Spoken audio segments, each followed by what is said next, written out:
ਅੱਖ ਖੋਲੀ ਤੇ ਦੁੱਖਾਂ ਦੇ ਜਾਲ ਵੇਖੇ, ਉਤੋਂ ਹੰਡ ਦੇ ਜਿੰਦੜੀ ਨਾਲ ਵੇਖੇ।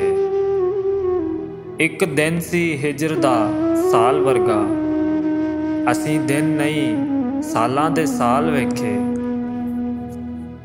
ਤੂੰ ਕੀੜੇ ਦੇ ਰਿਜ਼ਕ ਦੀ ਸੋਚ ਰੱਬਾ, ਅਸੀਂ ਭੁੱਖ ਤੋਂ ਵਿਕਦੇ ਬਾਲ ਵੇਖੇ। ਅਸੀਂ ਵੇਖਿਆ ਲਹੂ ਦਾ ਰੰਗ ਚਿੱਟਾ, ਅਸੀਂ ਫੁੱਲ ਕਪਾਵਾਂ ਦੇ ਲਾਲ ਵੇਖੇ। ਮੈਂ ਨੱਚਿਆ ਜੱਗ ਦੇ ਸੁੱਖ ਪਾਰੋਂ, ਸੱਦ ਬੁੱਲੇ ਨੂੰ ਮੇਰੀ ਧਮਾਲ ਵੇਖੇ। ਇਸ ਝੱਲੇ ਕਲੀਮ ਨੂੰ ਰੋਕ ਦਿਲਾ, ਇਹਨੂੰ ਆਖ ਤੂੰ ਵੇਲੇ ਦੀ ਚਾਲ ਵੇਖੇ।